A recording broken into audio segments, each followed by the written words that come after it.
मुख्यमंत्री फडणवीस अजून वर्षा बंगल्यावरती का राहायला गेले नाहीत असा सवाल खासदार संजय राऊत यांनी आज केला। वर्षा बंगला पाडून तिथं नवा बंगला बांधायचं ठरवल्याची माहिती असल्याचं सुद्धा राऊत यांनी म्हटलं। राऊत यांच्या या वक्तव्यानंतर सत्ताधाऱ्यांनी त्यांच्यावरती टीकेची झोड उठवली। उद्धव ठाकरे यांनी वर्षा बंगला सोडला तेव्हा तिथं टोपलीभर लिंबू सापडले होते असं सांगत रामदास कदम यांनी राऊत आणि ठाकरेंवरती पलटवार केला। काळी जादू काय असते हे राऊतांनी ठाकरेंना विचारायला हवं असा टोला सुद्धा कदम यांनी लगावला।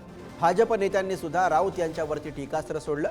एका बाजूला पुरोगामी असल्याचं ढोल पिटायचे आणि दुसरीकडे काळ्या जादूची भाषा करायची असं सांगत भाजप नेत्यांनी संजय राऊत यांना लक्ष्य केलं। देवेंद्र फडणवीस अद्याप वर्षा बंगल्यावरती का राहायला जात नाही याचं उत्तर रामदास कदमांनी द्यावं किंवा एकनाथ शिंदेंनी द्यावं किंवा स्वतः भाजपच्या प्रवक्त्यांनी द्यावं ना। एकनाथ शिंदे देवेंद्र फडणवीस वर्षा बंगल्यावर जायला राहायला का घाबरत आहेत, त्यांचं कुटुंब का घाबरत आहे, हा एक साधा प्रश्न आहे। त्याच्यामध्ये मी असं म्हटलं का तिथे काय मिरच्या आहेत, लिंबू आहेत, अजून काय आहे? नाही, त्यांनी जायला पाहिजे। मुख्यमंत्र्यांचा अधिकृत बंगला आहे तो। तुम्ही त्या बंगल्यात अद्याप गेलेला नाही आहेत, तुम्ही रात्री तिकडे झोपायला तयार नाही आहेत। तुम्हाला कसली भीती वाटते? काय तिकडे असं घडलं आहे, तो काय याआधी घडवलं आहे? हा महाराष्ट्राच्या जनतेसाठी चिंतेचा आणि संशोधनाचा विषय। लोक वर्षा बंगल्यावर जाण्यासाठी धडपडतात।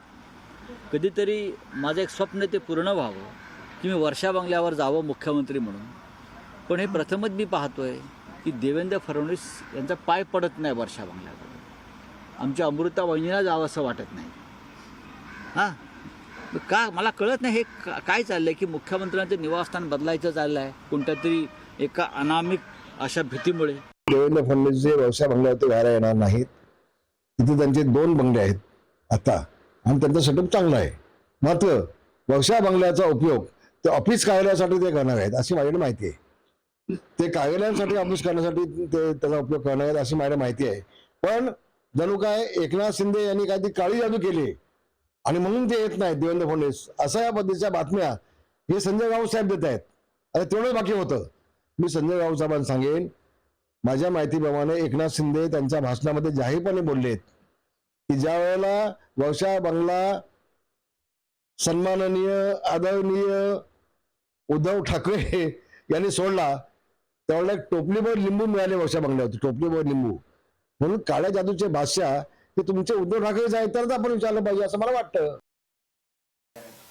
मला वाटतं संजय राऊत आणि उभाटाचीच लोक डोळ्यावर पट्टी बांधून आहेत आणि त्याच्यामुळे ते राजकीयदृष्ट्या अंध झालेले आहेत। आता वर्षाच्या बंगल्यात राहायला जाणं याच्या श्रद्धा अंधश्रद्धेचा देवेंद्रजींशी काय संबंध आला?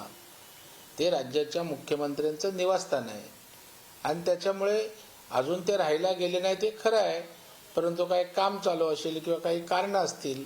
पण याच्यामध्ये त्या ठिकाणी काळी जादू, जादूटोना, एका बाजूला आम्ही पुरोगामित्वाचे ढोल पिटायचे आणि दुसऱ्या बाजूला असं वक्तव्य करायचं हे मला वाटतं आपल्या पुरोगामित्वाच्या भूमिकेशी विसंगत आहे असं मला वाटतं।